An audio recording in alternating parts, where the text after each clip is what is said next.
Good evening, my friends. Boyani, Estella, here with you today. Now, lessons learned, not because I've lived for so many years, but because of my own personal experiences. Places I've gone, not so much, but whatever the place, there are things you pick as you walk along. This life has taught me. Number one, do not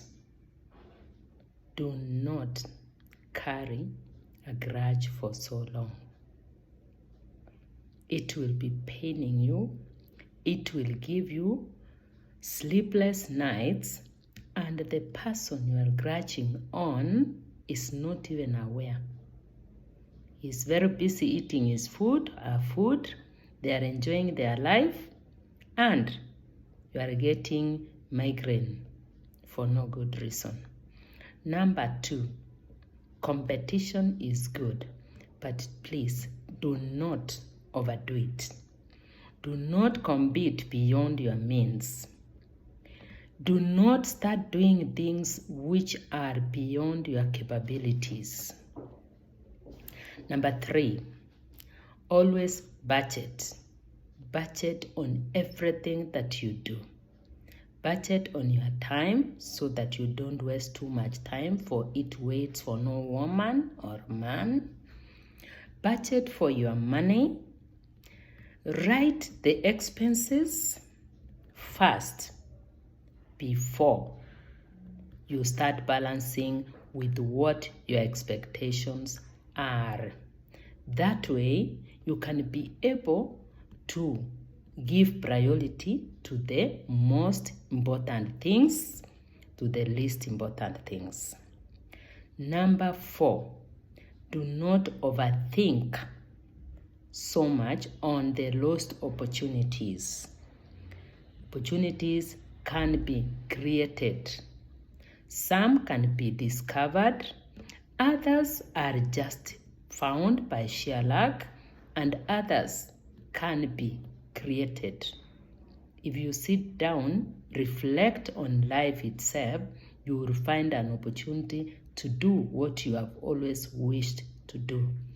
Number four, endeavor to do things that you really feel are good to be done. Surround yourself with positive energy. Don't be too much of a gossip. It's good to talk about people, about things, about places once in a while. Yeah, you have to tell us what you saw, where, when. There's nothing wrong. We even, gossip about God, Jesus himself. So, even Satan. So don't start feeling, people should not be gossiping. We should gossip. We should talk, as ladies, for example. Yeah, even men do gossip. It's only that theirs is not as loud, but we know. But don't indulge in too much gossip. It's not good for your health. The much you talk about people, things, and what have you, the much you keep going down. Because then you realize that people have so much and yet you have nothing.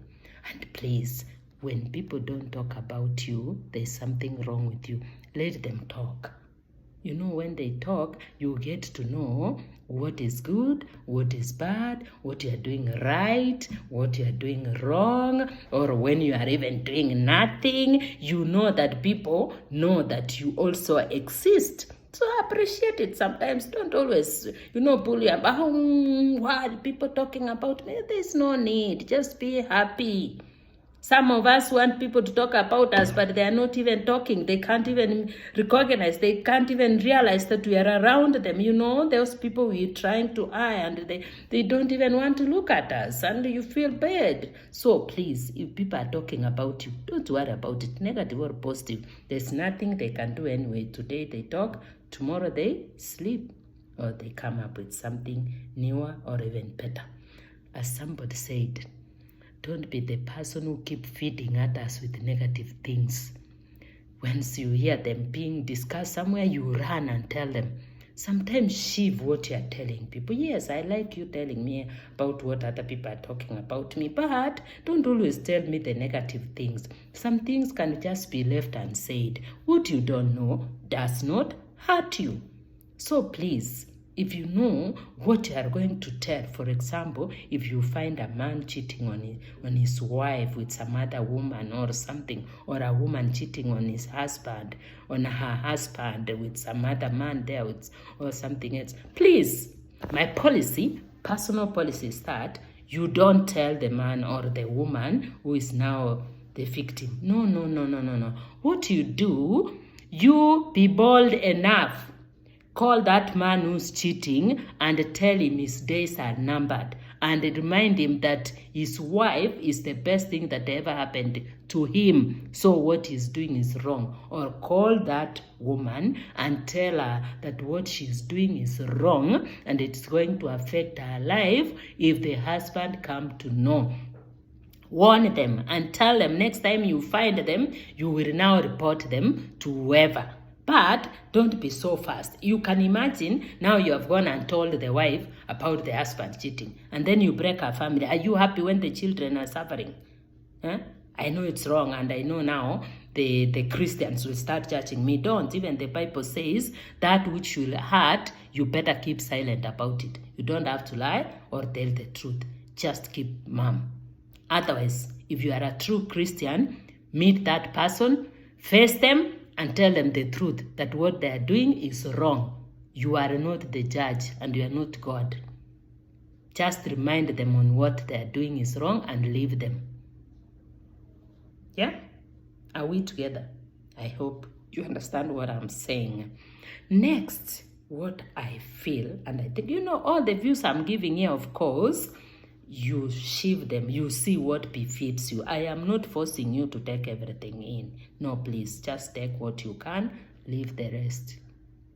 So, my dear, the next thing I want to leave you with today, so that tomorrow I continue, because the list is really very, very long.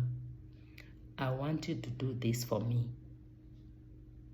Sometimes it's important to listen when people are talking, even children, young people, old people, whatever age. When somebody wants to engage you in a conversation, please listen. The 90% of listening is better communication than when you are talking and arguing and quarreling and trying to prove who is right, who is wrong, who is what. You end up not even getting the point. So I'm also like that, I always talk. I don't even wait, but I'm now training myself. It's never too late. Excuse me. Don't look at me like, at this age. No, it's never too late. Just try and listen. I leave you with those few remarks. Love you always. Your person, Estella Boyani, Daktari mwenyewe.